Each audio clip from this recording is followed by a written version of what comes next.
بسم الله الرحمن الرحيم الحمد لله الذي أنزل على عبده الكتاب ولم يجعل له عوجا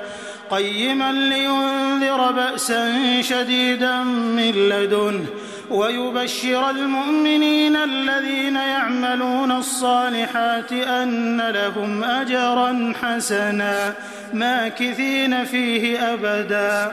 وينذر الذين قالوا اتخذ الله ولدا ما لهم به من علم ولا لآبائهم كبرت كلمة تخرج من أفواههم إن يقولون إلا كذبا فلعلك باخع نفسك على آثارهم إن لم يؤمنوا بهذا الحديث أسفا إنا جعلنا ما على الأرض زينة لها لنبلوهم أيهم أحسن عملا وإنا لجاعلون ما عليها صعيدا جرزا أم حسبت أن أصحاب الكهف والرقيم كانوا من آياتنا عجبا إذ أوى الفتية إلى الكهف فقالوا ربنا آتنا من لدنك رحمة وهيئ لنا من أمرنا رشدا فضربنا على آذانهم في الكهف سنين عددا ثم بعثناهم لنعلم أي الحزبين أحصى لما لبثوا أمدا نحن نقص عليك نبأهم بالحق إنهم فتية آمنوا بربهم وزدناهم هدى وربطنا على قلوبهم إذ قاموا فقالوا ربنا رب السماوات والأرض لن ندعو من دونه إلها لقد قلنا إذا شططا هؤلاء قوم اتخذوا من دونه آلهة لولا يأتون عليهم بسلطان بين فمن أظلم ممن افترى على الله كذبا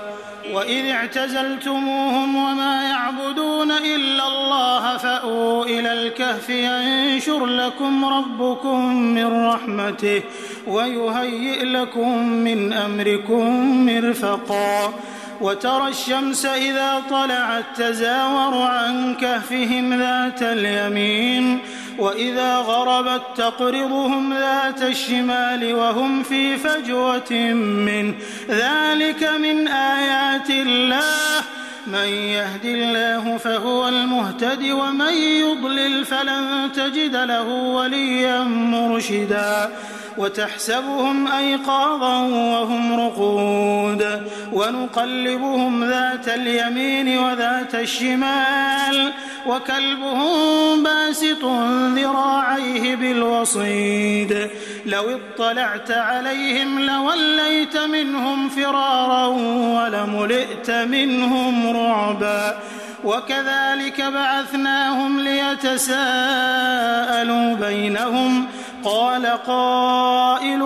منهم كم لبثتم قالوا لبثنا يوما أو بعض يوم قالوا ربكم أعلم بما لبثتم فابعثوا أحدكم بورقكم هذه إلى المدينة فلينظر أيها أزكى طعاما فليأتكم برزق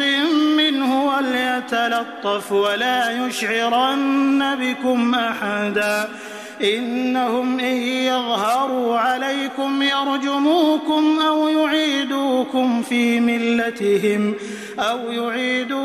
في ملتهم ولن تفلحوا إذا أبدا وكذلك أعثرنا عليهم ليعلموا أن وعد الله حق وأن الساعة لا ريب فيها إذ يتنازعون بينهم أمرهم فقالوا ابنوا عليهم بنيانا ربهم أعلم بهم قال الذين غلبوا على أمرهم لنتخذن عليهم مسجدا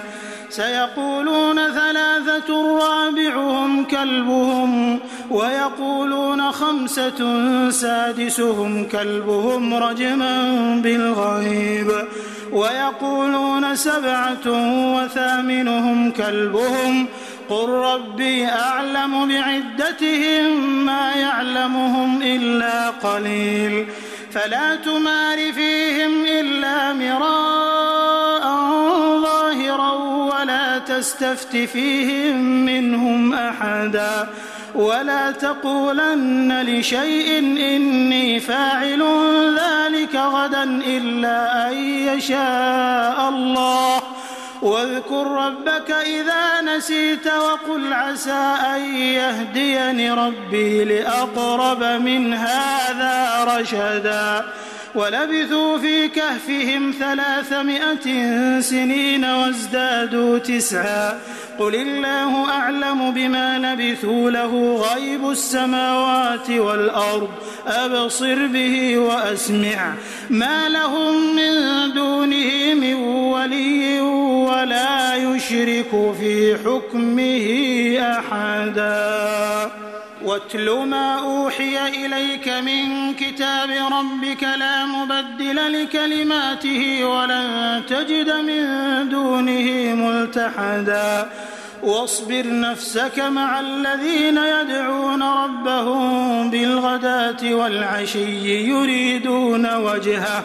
ولا تعد عيناك عنهم تريد زينة الحياة الدنيا ولا تطع من أغفلنا قلبه عن ذكرنا واتبع هواه وكان أمره فرطا وقل الحق من ربكم فمن شاء فليؤمن ومن شاء فليكفر إنا أعتدنا للظالمين نارا أحاط بهم سرادقها وإن يستغيثوا يغاثوا بماء كالمهل يشوي الوجوه بئس الشراب وساءت مرتفقا إن الذين آمنوا وعملوا الصالحات إنا لا نضيع أجر من أحسن عملا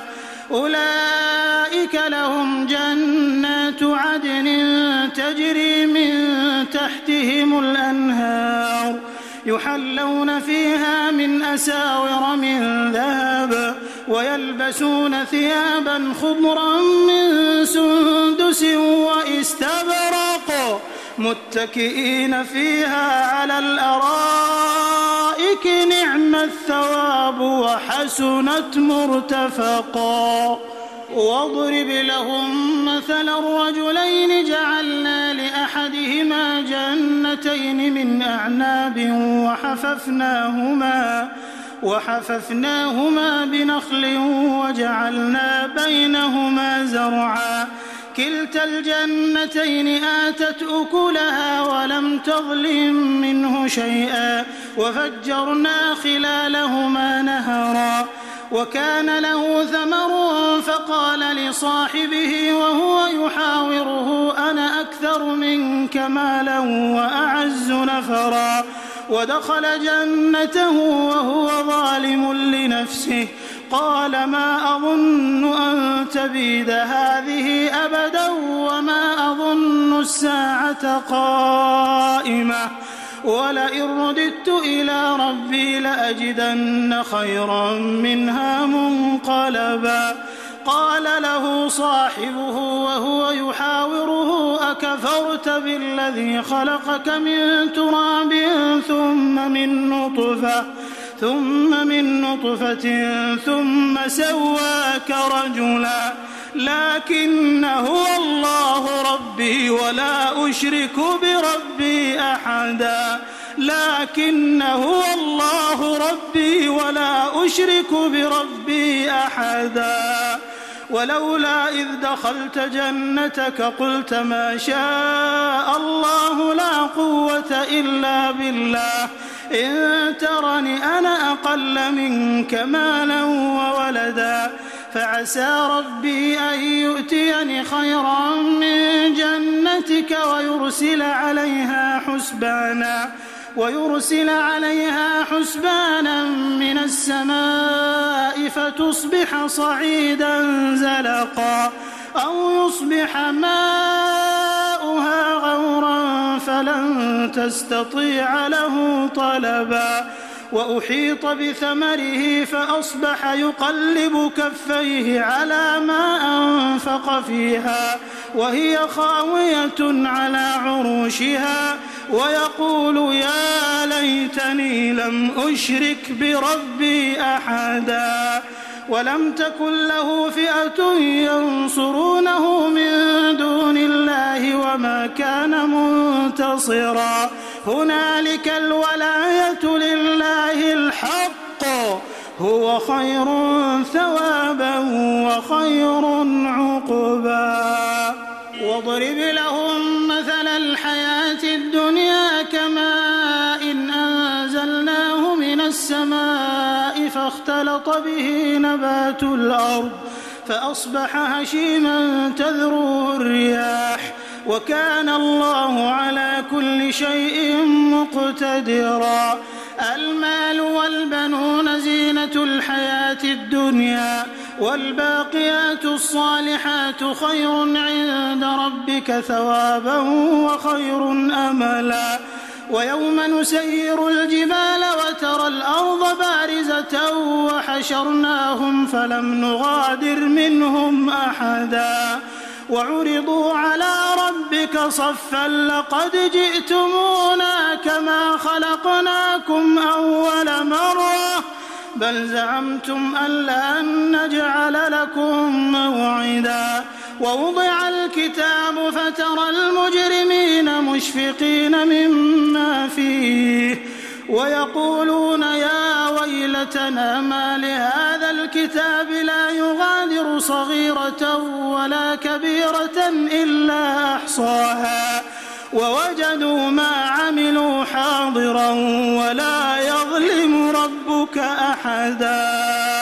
وإذ قلنا للملائكة اسجدوا لآدم فسجدوا إلا إبليس كان من الجن ففسق عن أمر ربه أفتتخذونه وذريته أولياء من دوني وهم لكم عدو بئس للظالمين بدلا ما أشهدتهم خلق السماوات والأرض ولا خلق أنفسهم وما كنت متخذ المضلين عضدا ويوم يقول نادوا شركائي الذين زعمتم فدعوهم فلم يستجيبوا لهم وجعلنا بينهم موبقا ورأى المجرمون النار فظنوا أنهم مواقعوها ولم يجدوا عنها مصرفا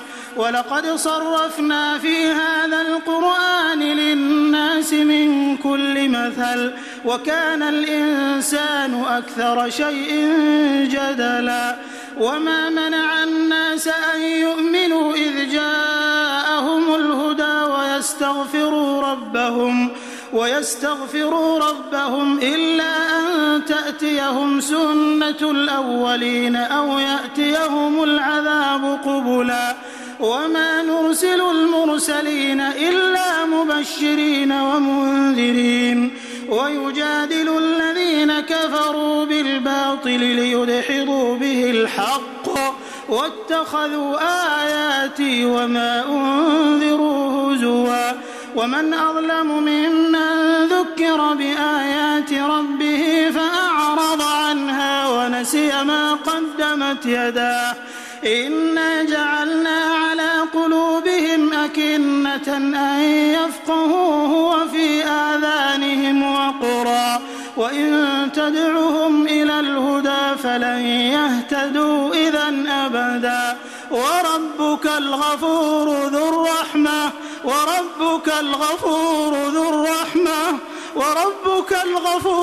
الرحمة لو يؤاخذهم بما كسبوا لعجل لهم العذاب حساب بل لهم موعد لن يجدوا من دونه موئلا وتلك القرى أهلكناهم لما ظلموا وجعلنا لمهلكهم موعدا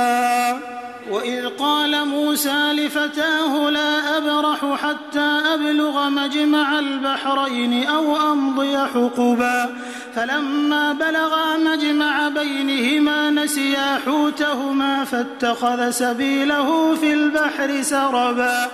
فلما جاوزا قال لفتاه آتنا غداءنا لقد لقينا من سفرنا هذا نصبا قال أرأيت إذ أوينا إلى الصخرة فإني نسيت الحوت وما أنسانيه إلا الشيطان أن أذكره واتخذ سبيله في البحر عجبا قال ذلك ما كنا نبغي فارتدا على آثارهما قصصا فوجدا عبدا من عبادنا آتيناه رحمة من عندنا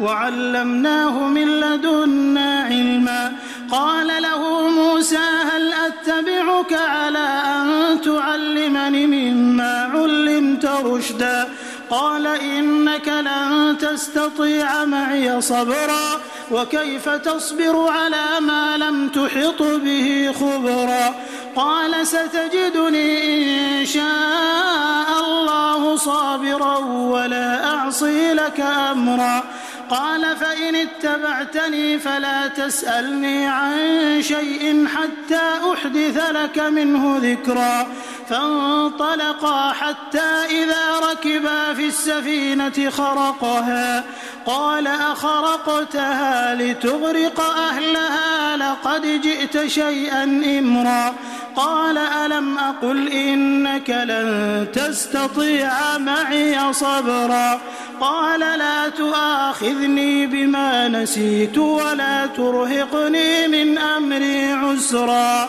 فانطلقا حتى إذا لقيا غلاما فقتله قال أقتلت نفسا زكية بغير نفس لقد جئت شيئا نكرا قال ألم أقل لك إنك لن تستطيع معي صبرا قال إن سألتك عن شيء بعدها فلا تصاحبني قد بلغت من لدني عذرا فانطلقا حتى إذا أتيا أهل قرية استطعما أهلها فأبوا أن يضيفوهما فوجدا فيها جدارا يريد أن ينقض فأقامه قال لو شئت لاتخذت عليه أجرا قال هذا فراق بيني وبينك سأنبئك بتأويل ما لم تستطع عليه صبرا أما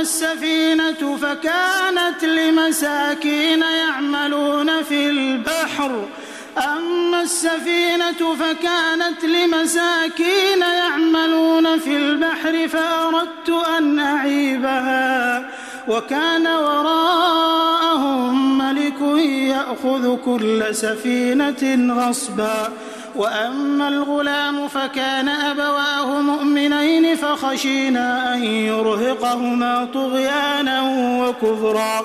فأردنا أن يبدلهما ربهما خيرا منه زكاة وأقرب رحما وأما الجدار فكان لغلامين يتيمين في المدينة وكان تحته كنز لهما وكان أبوهما صالحا فأراد ربك أن يبلغا أشدهما ويستخرجا كنزهما رحمة من ربك وما فعلته عن أمري ذلك تأويل ما لم تسطع عليه صبرا ويسألونك عن ذي القرنين قل سأتلو عليكم منه ذكرا إنا مكنا له في الأرض وآتيناه من كل شيء سببا فأتبع سببا حتى إذا بلغ مغرب الشمس وجدها تغرب في عين حمئة ووجد عندها قوما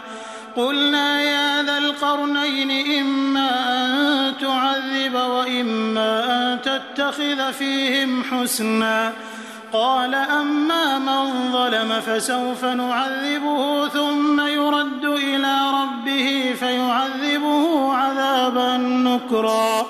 وأما من آمن وعمل صالحا فله جزاء الحسنى وسنقول له من أمرنا يسرا ثم أتبع سببا حتى إذا بلغ مطلع الشمس وجدها تطلع على قوم لم نجعل لهم من دونها سترا كذلك وقد أحطنا بما لديه خبرا ثم أتبع سببا حتى إذا بلغ بين السدين وجد من دونهما قوما لا يكادون يفقهون قولا قالوا يا ذا القرنين إن يأجوج ومأجوج مفسدون في الأرض فهل نجعل لك خرجا على أن تجعل بيننا وبينهم سدا قال ما مكني فيه ربي خير فأعينوني بقوة أجعل بينكم وبينهم ردما آتوني زبر الحديد حتى إذا ساوى بين الصدفين قال انفخوا حتى إذا جعله نارا قال آتوني أفرغ عليه قطرا فما استطاعوا أن يظهروه وما استطاعوا له نقبا قال هذا رحمة من ربي فإذا جاء وعد ربي جعله دكاء وكان وعد ربي حقا وتركنا بعضهم يومئذ يموج في بعض ونفخ في الصور فجمعناهم جمعا وعرضنا جهنم يومئذ للكافرين عرضا الذين كانت أعينهم في غطاء عن ذكري وكانوا لا يستطيعون سمعا أفحسب الذين كفروا أن يتخذوا عبادي من دوني أولياء إنا أعتدنا جهنم للكافرين نزلا قل هل ننبئكم بالأخسرين أعمالا الذين ضل سعيهم في الحياة الدنيا وهم يحسبون أنهم يحسنون صنعا أولئك الذين كفروا بآيات ربهم ولقائه فحبطت أعمالهم فلا نقيم لهم يوم القيامة وزنا ذلك جزاؤهم جهنم بما كفروا واتخذوا آياتي ورسلي هزوا إن الذين آمنوا وعملوا الصالحات كانت لهم جنات الفردوس نزلا خالدين فيها لا يبغون عنها حولا قل لو كان البحر مدادا لكلمات ربي لنفد البحر قبل أن تنفد كلمات ربي ولو جئنا بمثله مددا قل إنما أنا بشر مثلكم يوحى إلي أنما إلهكم إله واحد فمن كان يرجو لقاء ربه فليعمل عملا صالحا ولا يشرك بعبادة ربه أحدا.